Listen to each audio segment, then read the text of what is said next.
I know that some of you study the Bible and read things about the Bible, and sometimes you can read stuff about the Bible and not really understand what they're trying to say. So I thought today it would be good to start and just look at the Bible, specifically some things about the New Testament.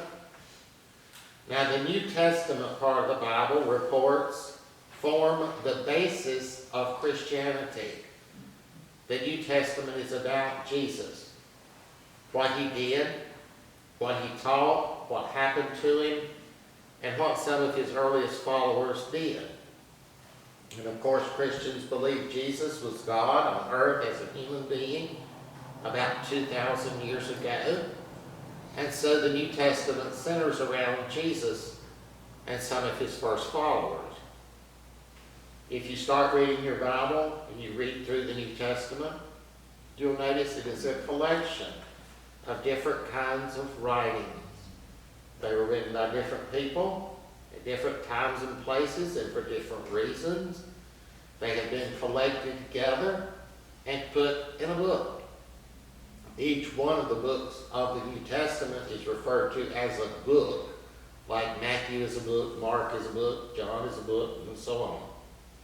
And the word Bible simply is a generic term that means a collection of books. So we take these books and put them all together in one big book. So that's what the word Bible means. It's just a bunch of books gathered in one big book. Now there are 27 books in the New Testament. Some are long, like the book of Acts and the Gospel of John. Some are short, like 3rd John. It's just like that. It's just very short. The first 4 books, Matthew, Mark, Luke, and John, are called Gospels. The word gospel means good news. And they tell us about Jesus. And so, just by the fact that they say gospel, good news, tells us that the account of Jesus should be seen as good news to us. The Gospels tell us some of what Jesus did, some of what happened to him. They are, in a sense, very brief, sketchy biographies of Jesus. And each tells the same basic thing, but each one tells it from a different perspective. Each has a different emphasis and brings out different things. Just assume that you and 3 of your friends went and saw a movie. And when each of you got home, somebody asked you, what was the movie about? You know, each one of you would tell about the movie a little differently. You all 4 saw the same movie, but different things about that movie stood out to different people. Some things might have stood out to you that I didn't even notice in there. And things might have stood out to me that you didn't notice. And I might have interpreted something in the movie one way, and you might have interpreted it in a completely different way. So if all 4 of us would have gone to see the same movie, but when we got ready to tell about our movie, we'd all do it from a different perspective, from a different viewpoint. And that's exactly what you find with the 4 Gospels. They're telling the same thing. They're just telling it from a different viewpoint, a different vantage point, and different aspects of it. Now, after the 4 Gospels is the book of Acts. At the beginning of the book of Acts, we see Jesus, and then he ascends into heaven. And after that, the rest of Acts purports to be what some of Jesus' followers did during those first years after Jesus ascended into heaven. Now, after the book of Acts, most of the rest of the New Testament is in the form of letters. They were written by different people to different people or to different groups of people in different places. The early Christians went around telling other people about Jesus in different places. When they went in a place and did that, people in that town or that area became Christians. And then in some cases, the people that originally went there, it is believed, kept in contact with these people. They stayed in touch with them. sometimes visiting them again, sometimes writing letters to them. And that's what these letters purport to be. They are in the form of letters written to different Christians. Some, like Romans and Corinthians and Ephesians, are written to the Christians in Rome, the Christians in Corinth, the Christians in Ephesus. Others are written to people. The books of 1st and 2nd Timothy are specifically addressed to Timothy, to a certain person. The book of Philemon is specifically addressed to him, to one person. And then there are some letters, like the books of 1st and 2nd Peter, who are not addressed to anyone in particular. They just seem to be addressed to Christians in general, or to a large group of people. So these books are in the form of letters. Sometimes you will hear them called epistles. The word epistle is just a fancy word for letter. So if you're reading something that says the epistle of Paul to the Romans, that's just a fancy way of saying the letter of Paul to the Romans. And finally, the New Testament ends with the book of Revelation. The book of Revelation is not a letter written to anybody. It seems to be a general writing that is concerned with what's called the last things. It is a vision that tells us this earth will pass away and a new world will be brought into being. Now, some of the questions people have about the New Testament is, when were these books written? No one knows. Biblical scholars have different opinions on it. Some say the books of the New Testament were written during the time period shortly after Jesus, maybe 20, 30, 40 years after the time of Jesus. Others, though, take the position that the writings were written 100 or 200 years after Jesus. So that would mean that they were written after the fact in a way that would make it seem that they were written much earlier. So who wrote them? Again, no one knows. A number of the letters of Paul begin with Paul, seeming to indicate that the Apostle Paul wrote them, but whether he did in fact or not write them is a source of disagreement among biblical scholars. Some believe they were written much later under the name of Paul, and we are told that supposedly that was a common thing back then. It was nothing unusual. It wasn't like somebody was trying to pull the wool over your eyes. That was just a common practice back then. Now, since the titles of the four Gospels are Matthew, Mark, Luke, and John, many people assume that's who wrote them. But if you'll read those, you'll notice that there's nothing in there that gives you any indication of who wrote them. It is tradition to give them those titles. I've heard people say that the Gospels were written by disciples of Jesus, but there was no disciple named Luke out of the 12 disciples. The books of 1st and 2nd Peter claim to have been written by a man named Peter. Some biblical scholars say that the Apostle Peter wrote those, while others say that he did not. So the bottom line is that we do not know who wrote any of the books of the New Testament, and neither do we know when they were written. Not all the writings that survived from ancient Christianity made it into the New Testament. Many writings that survived were excluded from the New Testament for one reason or another. And plus, one of the most interesting things to me is that not all early Christian writings have survived. There are places in the New Testament that appear to reference other writings that we do not have. For instance, there are sections in Paul's letters that contain passages that scholars believe are quotes from other writings that preceded the writings of Paul, but those have been lost.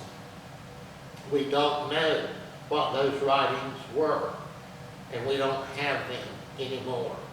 They didn't survive for one reason or another. But there are indications in the scriptures we have that there were yet earlier writings that they were familiar with that we no longer have. The earliest copies of the New Testament that we have date from the 300s. That is over 300 years after the time of Jesus. And naturally that leads some scholars to debate about what may have been in existence before. There are some little fragments of writings that have survived from maybe sometime in the mid to late 100s or 200s that have short phrases in them that are identical to those found in the manuscripts of the 300s. For example, the earliest known biblical papyrus or manuscript that's ever been found has a few little tiny snippets from the Gospel of John. But however, that does not mean that the Gospel of John was in existence back then. It could be that that was an earlier development of the Gospel of John, or that it was just identical segments that happened in another writing that no longer exists. Many biblical scholars think the books that we now have, as we have them, are a result of a process of development and change over the years, and that they did not take the form we have now until the late 200s or early 300s. Certain writings from people in the 100s and 200s have survived that mention writings by Paul, or that mention certain Gospels by the same names as we know them today. It is not clear, though, that those are referencing the same writings that we know as Paul's writings or that we know as Gospels. The reason this is so fascinating to me is that there are some writings that have survived from Christians writing about things from the 100s and 200s that mention these letters of Paul and these Gospels, but yet they talk about things that are not in the forms of those letters and Gospels that we now presently have. So that leads scholars to conclude that when they reference the writings of Paul back in the year 185, for example, they might have been referencing something that we don't have today, or they might have been referencing an earlier version of it. In other words, what we now know today as the book of 1 Corinthians may not be the same thing as they knew as 1 Corinthians in the year 185. And what we now know as the Gospel of Luke may not be what they referred to as Luke in the year 225. I find that area of biblical scholarship fascinating, and there are indications from Christian writings that have survived from the 200s that some of the Christians back then believed that the foundational writings of Christianity had already been altered by their time. So I find that fascinating. Now, all this leads to the question of how we determine what Christian beliefs actually were in the year 100 or 150 or something. We cannot trace back that far. We do not know. Much of what we have been told about the beliefs of Christianity back then is assumption and speculation. What was Christianity when it first began? What was it in the first 100 years?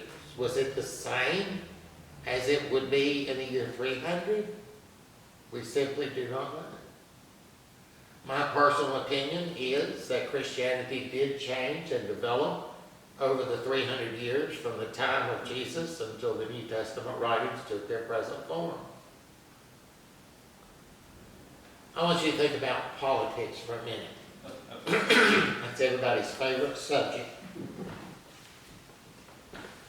First of all, think about the Democratic Party today, in 2026.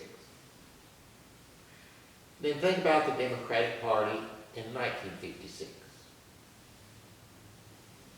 There's a lot of difference between the Democratic Party today and what it was in 1956. Think about the Republican Party today in 2026. Think about the Republican Party in 1956. There's a lot of difference between the Republicans today and back in 1956.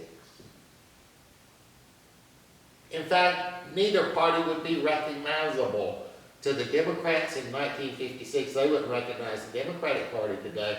The Republicans in 1956 wouldn't recognize the Republican Party today. They've changed so much that they're virtually unrecognizable from what they used to be. Now think about church in 1956. Think about how much church has changed. Think about church when you were 5 or 6 or 7 years old, even when you were in junior high, a youth in church. Think about how much church has changed just in those few years, 60, 55 years or so. It's unreal to think how much all that stuff has changed just in the past 60, 65 years or so. And when you're talking about Christianity, you're talking about 300 years from the time of Jesus to the time of these writings. That's longer than the entire history of the United States and the nation. I think it's very odd for us to believe that nothing changed over those 300 years. If Democrats and Republicans today are unrecognizable from what they were in 1956, and if church, as we know it, is unrecognizable from what it was when we were growing up, is it reasonable to think that Christianity would have remained the same over 300 years? I don't think so. The important thing to realize is that what we have today represents what Christianity was in the early 300s. And what it was before that is a mystery. It is unknown. Christianity as we know it today is from the 300s. There may have been things before that that was very different, or it may have been very similar. We just don't know. So if we don't know all of that, how does the Bible have authority? Well, the Bible is something you decide to believe. The Bible cannot be proven. It is something you make the choice to believe. You see, in the Bible itself, and in Christianity itself, belief or faith is presented as something you choose. It's not something you have. People talk about having faith. Faith is not something you have. Faith is something you choose. In other words, I choose this. I choose to believe this. There's an old phrase that used to be used when talking about the Bible, and it would say that the Bible contains all things necessary for our salvation. Now that cuts two ways. All things necessary for our salvation means that nothing will ever come along later that adds to what we have to be saved. Nothing will ever come later that changes or adds to that. And all things necessary for our salvation also has another meaning. What the Bible contains is all things necessary for our salvation. It does not contain the answer to every question or everything you always wanted to know. It contains what you need for your salvation, and that's the limit of it. So maybe the religion of Christianity did change from the time of Jesus to the 300s. Maybe the books of the New Testament were written 200 years later. Maybe some of them got revised and changed. We simply don't know. All that stuff may have happened. However, we choose to believe that the Bible contains all things necessary for our salvation. And we leave it at that. If you listen to some of the stuff that gets thrown around today about the Bible, it can destroy your faith. It can destroy your decision to believe, and we don't want that to happen. I wanted us to think for a minute why it's so important to have the New Testament. And I remembered an example of something happened a long time ago. One that I overheard two people talking one day about some woman, and she received a knock on her door in the middle of the night. And the way we heard it was that this woman was afraid to stay at home by herself at night, so she had somebody staying there with her. She was an elderly woman. And somebody was staying with her that night, and somebody started banging on the door like at 2:30 in the morning. And this person that was staying with her got up, got the gun, turned on the lights and all, and was going outside. But we heard that the man had parked his car back way behind the house, and he ran out there and got in his car and drove off. So, then, one of his parents were still alive back then, and we told them what we had heard. Well, they had heard from somebody else. And they heard it a little differently than we heard it, with a little detail different. So then we asked somebody else what they had heard, and they had heard something different than we heard, and they had heard something different than what this mom and daddy heard. And so now we had 3 different versions of it, and pretty soon up there in Bellwood, there were all sorts of stories circulating around about what actually had happened. And each one of them was a little different. You see, as it went through more and more layers of being told, the stories got more and more different. And we finally found out from someone what we thought was pretty close to what really happened, but we never were sure exactly what happened. You see, there were several different versions of this thing. The only way to clear it up would have been gone to this woman and say, look, what happened? The further you got from her, and the more times this got retold, the less sure we could be that we knew what really happened. So you can apply this to Jesus. After it's told over and over again by different people, it goes through layers and layers of telling it, and it changes. And maybe it changes to something very different than what had actually happened. So the importance of the Bible is that from the early 300s, it's inscribed here, and we have it written down, and then it can't change anymore.